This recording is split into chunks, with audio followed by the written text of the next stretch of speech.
Okay so यो भयो price quantity चाहिँ डिमान्ड सप्लाई इन्टरसेक्ट भएको ठाउँबाट we get the price and quantity if the market is competitive. तर अब जब प्राइस सेलिङ हुन्छ प्राइस सेलिङमा नि if government is imposing the price ceiling which is below the competitive pricing, त्यो बेला चाहिँ you will have the negative implication of total surplus. So जुन चाहिँ हामीले हिजो कुरा गर्यौँ प्राइस सेलिङ यता कम्पिटिटिभ मार्केटमा डिटरमाइन भएको प्राइस भन्दा तल छ भने यसको मिनिङ के हुन्छ त the product is not allowed to sell above this price. यो प्राइस भन्दा माथि चाहिँ प्रडक्ट सेल हुन नपाउने भयो गर्न नपाउने भयो त्यो हुँदाखेरि के हुन्छ त यसको इम्प्याक्ट के हुन्छ बजारमा चाहिँ सामानको चाहिँ अभाव हुने भयो कसरी भन्दाखेरि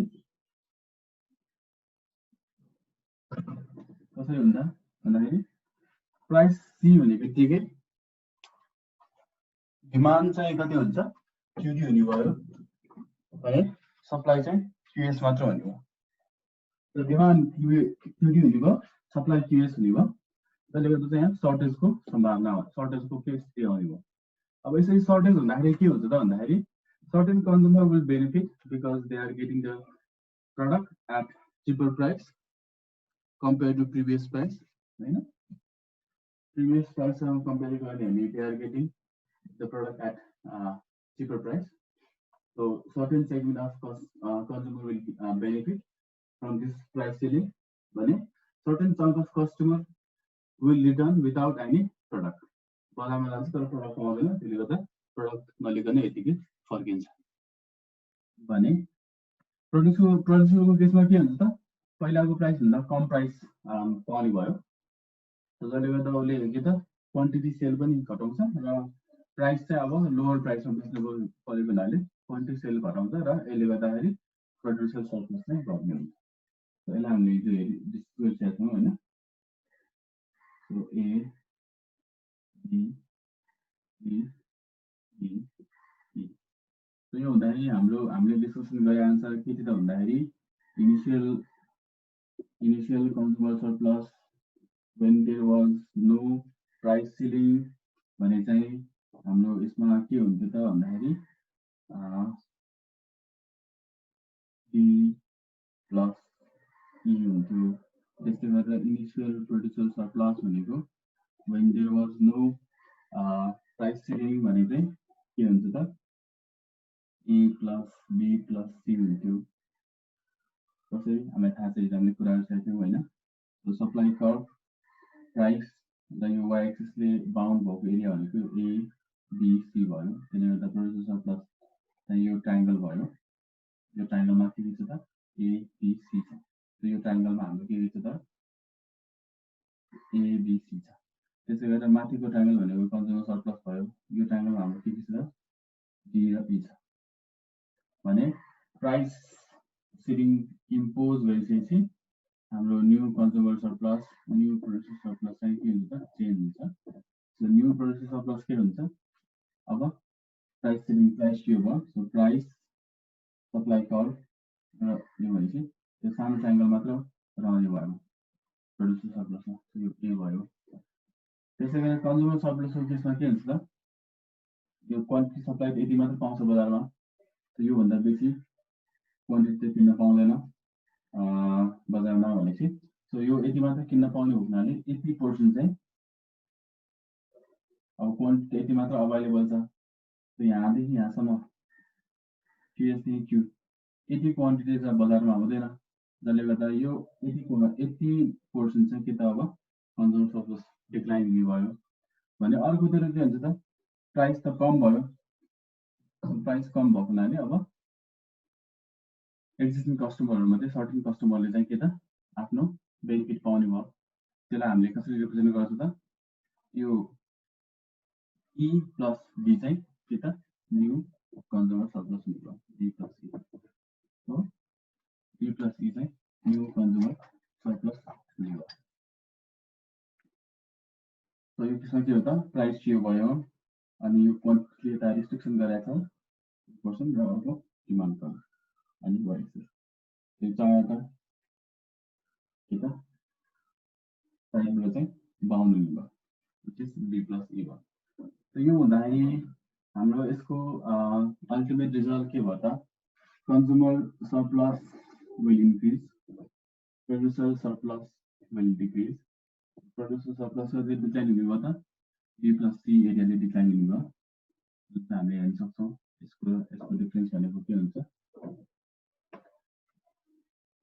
यसको र यसको डिफरेन्स भनेको यही भयो b plus c ले चाहिँ डिक्लाइन हुने भयो डिक्लाइन भएको बेला मैले माइनस गरेँ त्यसै गरेर कन्ज्युमर सरप्लसको केसमा इन्क्रिज हुन्छ इन्क्रिज कसरी हुन्छ त यो b भन्ने पोर्सनबाट इन्क्रिज हुने भयो भने g भन्ने पोर्सनबाट चाहिँ डिक्रिज हुने यहाँ पनि हेर्न सक्छौँ यो कन्ज्युमर सरप्लस भनेको b plus e छ होल चाहिँ g plus e छ त्यो दुईटामा कमन भनेको e र e भयो डिफरेन्स भनेको के त यहाँ b minus g भयो सो b minus g चाहिँ के हो त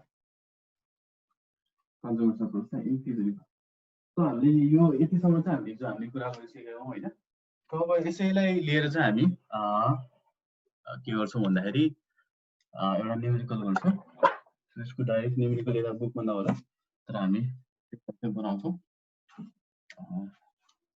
मैले कता हाल्छु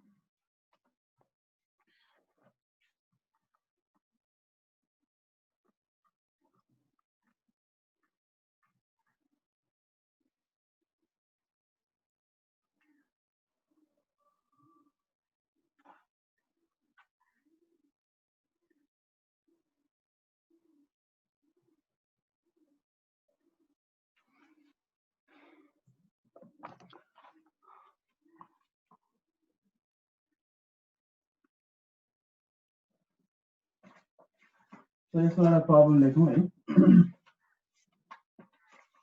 यही प्रब्लमको चाहिँ हामी सबै प्रब्लमहरु चाहिँ यसलाई सबै केसेसहरु चाहिँ कभर गर्दै जान्छौं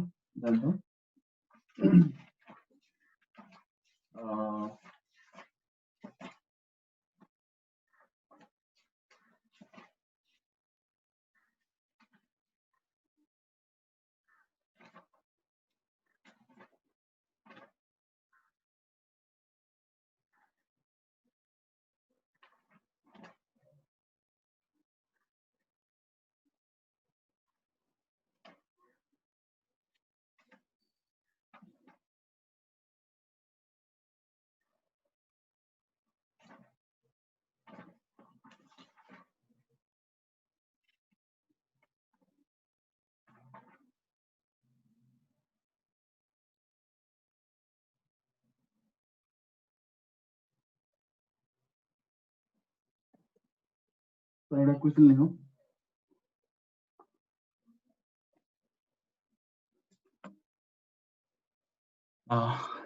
सबैले एउटा क्वेशन लेखौँ ल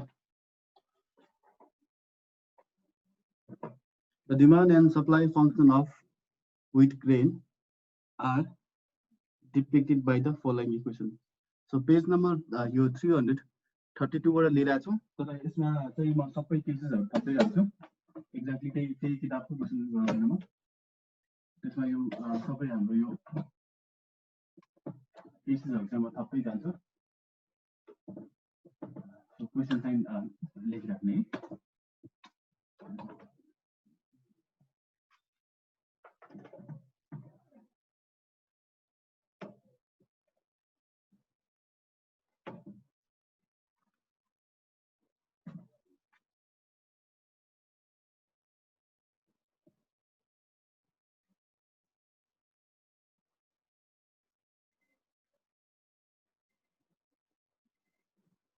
So question demand and supply function of wheat grain is quantity demand equals to 1500 minus 25p. Quantity supply equals to minus 750 plus 25p. So यो छ डिमान्ड इक्वेसन यो छ डिमान्ड इक्वेसन यो छ अब त्यसपछि लेखौं त्यसमा फर्स्टकै क्वेशन चाहिँ फर्स्टमा के छ भन्दाखेरि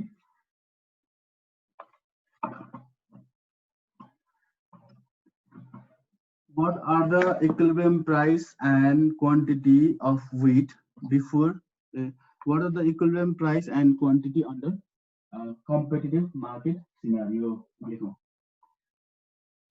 What are the equilibrium price and quantity under competitive market scenario.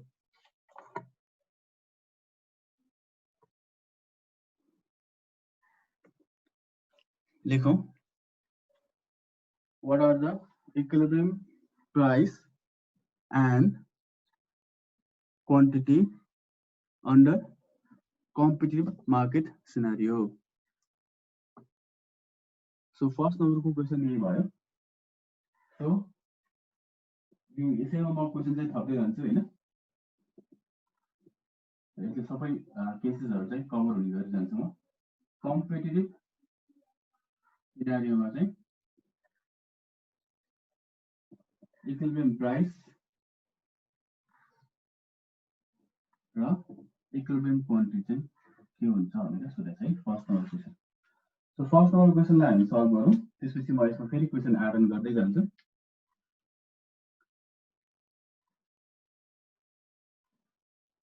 So हामीलाई थाहा छ इक्विलिब्रियम कन्डिसनमा के हुन्छ त्यसलाई हामी डिमान्ड भनौँ. Supply demand supply. अब डिमान्ड सप्लाई जानेर interact गरेछ.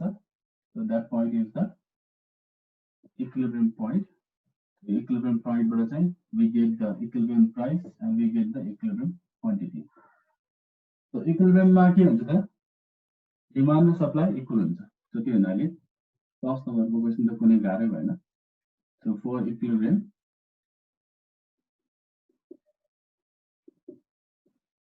के हुन्छ quantity demand equals to quantity supply.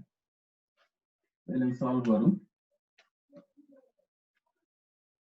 Quantity demand भनेको 1500 minus 25p equals to minus 750 plus 25p.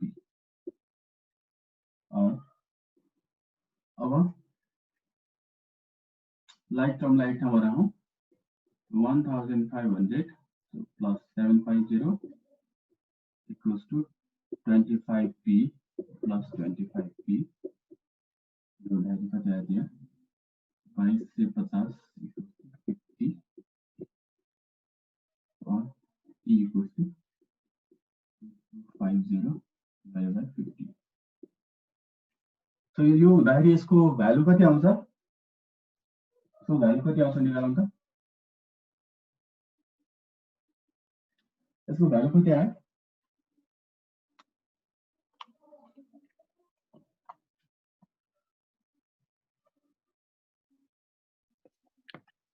$45 sir.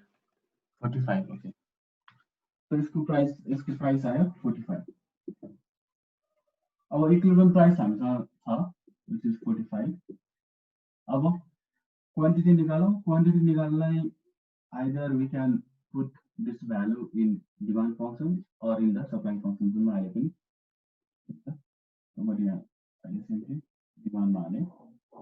Equilibrium quantity equals to QD equals to QS. So equilibrium quantity Q equals to QS equals to QD equals to 1500 minus 25p. 1500 minus 25 times 45.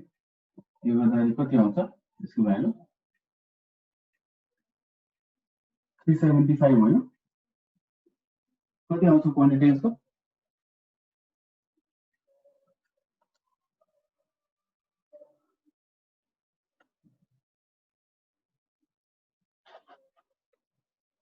Okay. 375. हो sir. Okay. So 375 आयो यसको equilibrium quantity 375 आयो. So अब यसमा अर्को question add गरौँ अब जुन चाहिँ म भन्छु.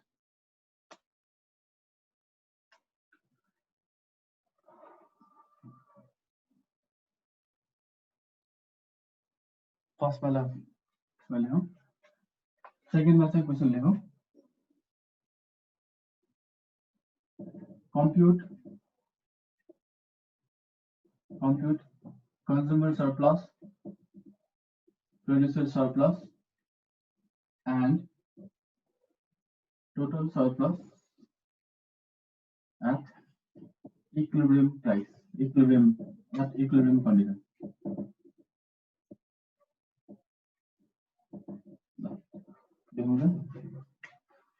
So consumer surplus, producer surplus, total surplus, equilibrium condition मा चाहिँ यो क्याल्कुलेट गर्न भनेर भनेको छ. एक्चुअली यो सोलुसन सार्नु पर्छ सर क्विकली.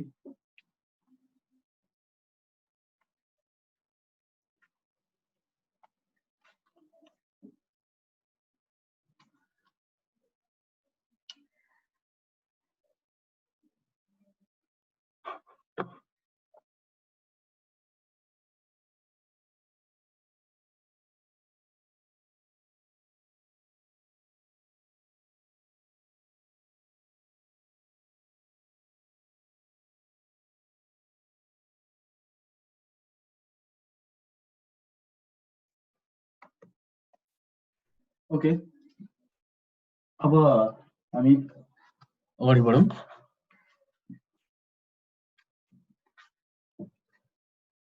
सो हामीलाई अहिले अब कन्ज्युमर सरप्लस र प्रोड्युसर सरप्लस चाहिँ कम्प्युट गर्नु छ. ओके,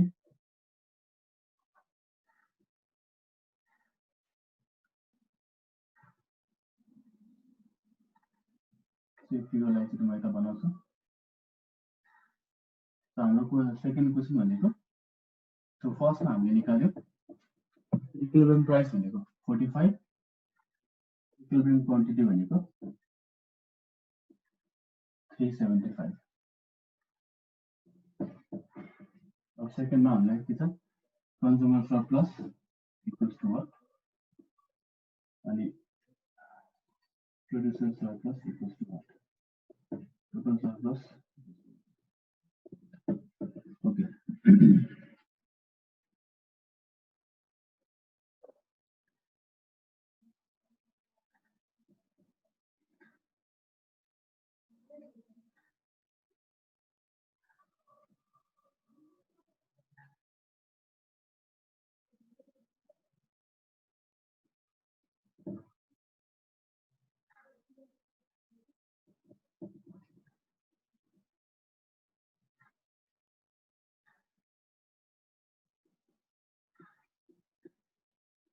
अब हामीलाई के त कन्ज्युमर सरप्लस, प्रोड्युसर सरप्लस र टोटल सरप्लस निकाल्नु भनेको छ. हामीलाई थाहा छ कन्ज्युमर सरप्लस भनेको के हो त, यसलाई हामी ए भनौँ. सो यो ए भनेको एरिया चाहिँ हाम्रो के हो त, कन्ज्युमर सरप्लस भयो हैन.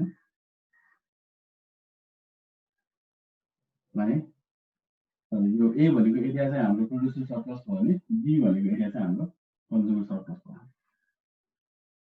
त हामीलाई यो ए र बी को एरिया चाहिँ निकाल भनेर भनेको छ, अथवा ए र बी को एरिया चाहिँ हामीलाई निकाल्नु छ. बी भनेको कन्ज्युमर सरप्लस भयो, ए भनेको प्रोड्युसर सरप्लस भयो. अब हामीले अस्ति नै पढाएको थियौँ, अस्ति नै हामीले गराएको थियौँ हैन. ट्रायंगल भयो भने हामीले एरिया कसरी निकाल्छ त, सिम्पली यता सजिलै छ, 1/2 बेस इन्टु हाइट भयो हो. सो अब यदि मैले यो पोर्सनलाई चाहिँ हामी बेस भनौँ र यो पोर्सनलाई चाहिँ हामी हाइट भनौँ.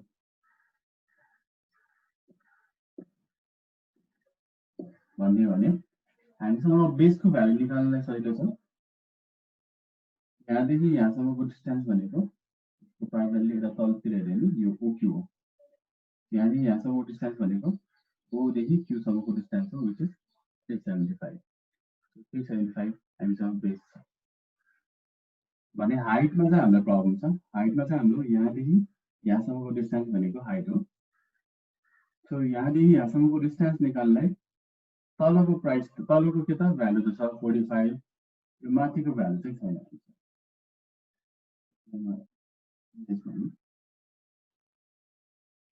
यसको भ्यालु चाहिँ हामीसँग छैन सो यसको भ्यालु नभइकन हामीले हाइट चाहिँ भन्न सक्दैन सो हाम्रो फर्स्ट काम भनेको के हुन्छ यो माथिको भ्यालु चाहिँ निकाल्ने हुन्छ पीएच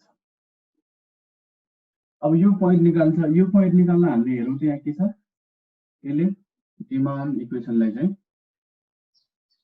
टच गरेको छ इन वाइ एक्सिस अथवा भर्टिकल एक्सिसमा डिमान्ड इक्वेसनलाई चाहिँ टच गरेको छ डिमान्ड कर्वलाई चाहिँ टच गरेको छ सो यसको मिनिङ के हुन्छ भन्दाखेरि यो पोइन्टमा हाम्रो क्वान्टिटी डिमान्ड चाहिँ 0 हुने भयो हैन यो त 0 छ यहाँ सो यो पोइन्टमा चाहिँ क्वान्टिटी डिमान्ड चाहिँ 0 हुने भयो सो त्यो हुनाले हामी अब डिमान्ड इक्वेसनमा चाहिँ के त क्वान्टिटी डिमान्ड इक्वल टु 0 गर्छ सो व्हेन यसको मिनिङ के हो म अहिले भन्छु QD equals to 0 गरेर यसलाई सल्भ गरौँ 0 equals to क्वान्टिटी डिमान्डमा 0 हाल्दाखेरि 1500 minus 25p भयो 25p equals to 1500 p equals to 1500 by 25 so यो हुँदाखेरि कति आउँछ p को भ्यालु यसलाई हामी ps भन्छौँ अब so ps को भ्यालु कति आउँछ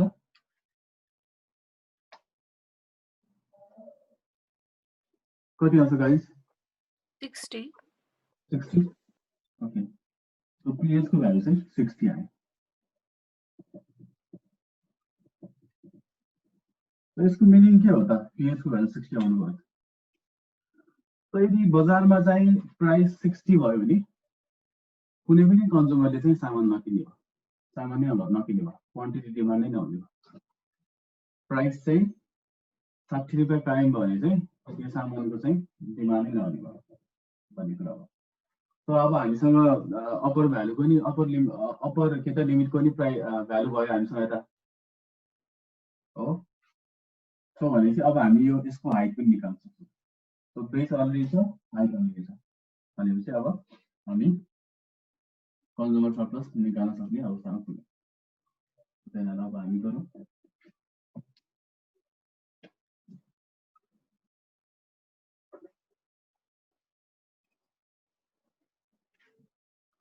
यहाँ गरौँ consumer surplus equals to area of triangle के भनेको एरिया ए हो हैन यसलाई 1/2 base into height यो गरौँ सो यो ए हैन सरी सो यो बी भन्ने एरिया भनेकै कन्ज्युमर सरप्लस भयो जुन चाहिँ ट्रायंगल छ सो यसको एरिया 1/2 बेस इन्टु हाइट 1/2 अब बेस भनेको हाम्रो यो ओक्यू भयो व्हिच इज 375 इन्टु हाइट भनेको हाम्रो हेर्यो भने के हुन्छ त यहाँदेखि यहाँसम्मको डिस्टेन्स व्हिच इज 60 minus 45 15 हो हैन 60 minus 45 भनेको हाम्रो हाइट हो यो भन्दाखेरि यसको भ्यालु निकाल्नु कति आउँछ अब कन्ज्युमर सरप्लस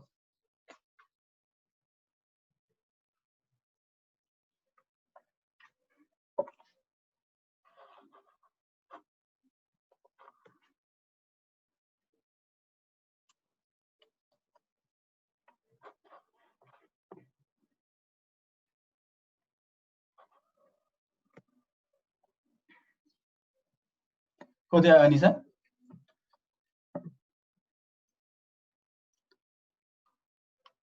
अनिसा यहाँ म मात्र बोलिरहेको हुन्छु फेरि तिमीहरू यहाँ बस्यो कि नबस्यो थाहा नै हुँदैन होइन सर गर्दैछु सर कति आयो 2812.5 sir 20.5 कति 28 2812.5 2812.5 फेरि चाहिँ कन्ज्युमर सर्प्लस आयो सो अब सिमिलर अप्रोचमा हामी प्रोड्युसर सर्प्लसको कुरा गर्छौँ सो हेरौँ यहाँ सो कन्ज्युमर सर्प्लस निस्क्यो हाम्रो इज 2812.5 अब प्रोड्युसर सर्प्लसको लागि हेरौँ सो प्रोड्युसर सर्प्लसको केसमा पनि हामीलाई यो ट्रायंगलको एरिया निकाल्छ अथवा यो ए एरियाको भ्यालु निकाल्छ हामीलाई प्रोड्युसर सर्प्लसको सो यसमा पनि हामी यसलाई बेस भनौँ भने यसलाई हाइट भन्ने हो भने अब यसमा पनि हामीलाई के त यो पोइन्टको भ्यालु चाहिँ निकाल्नु यसलाई हामी टिएल भनौँ यसको भ्यालु चाहिँ निकाल्नु सो द्याट हामीले हाइटको भ्यालु चाहिँ निकाल्छौँ अब यो पोइन्टमा हामी हेरौँ त यो पोइन्ट केमा छ सप्लाई कर्भमा छ सप्लाई कर्भले भर्टिकल एक्सिसमा चाहिँ टच गरेको अवस्था छ त्यस सप्लाई कर्भमा चाहिँ सम्बन्धित छ यो भनेको अर्थ के हो त यो भर्टिकल एक्सिसमा टच भएको हुनाले अभियसली यहाँ के त यो चाहिँ सप्लाई चाहिँ 0 हुन्छ भन्ने कुरा हो क्वान्टिटी सप्लाई चाहिँ 0 हुन्छ भन्ने कुरा हो त्यो हुनाले यहाँ अघि नै क्वान्टिटी डिमान्ड 0 गरे जस्तै क्वान्टिटी सप्लाई 0 गर्छौँ अब सल्भ गरौँ सो QS लाई 0 गरौँ 0 इक्वल्स टु -750 प्लस 25P गरौँ 750 equals to 25P or P equals to 30 and L one. So lower limit चाहिँ के त lower price चाहिँ 30 भयो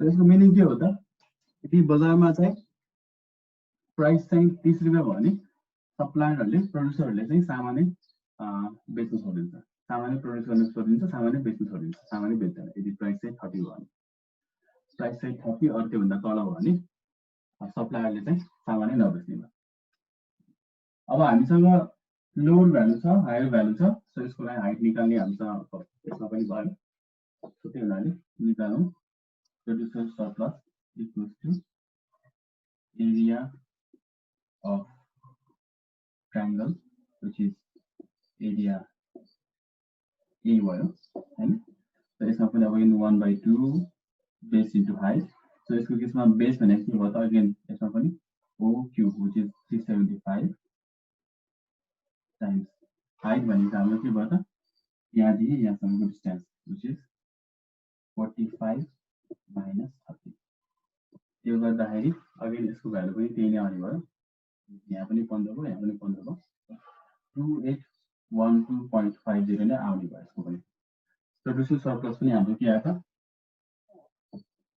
2812.50 अब यो दुईटाको सम गरौँ 2812.5 र 2812.5 को सम भनेको टोटल सर्प्लस हो यहाँ थाहा छ टोटल सर्प्लस भनेको consumer surplus plus producer surplus हो त्यसैले दुईटाको सम गर्दा हाम्रो के आउँछ 5625 चाहिँ आउने भयो टोटल सर्प्लस चाहिँ हाम्रो 5625 आउने भयो सो ल यहाँसम्म कपी गरौँ र के छ भने भनौँ मलाई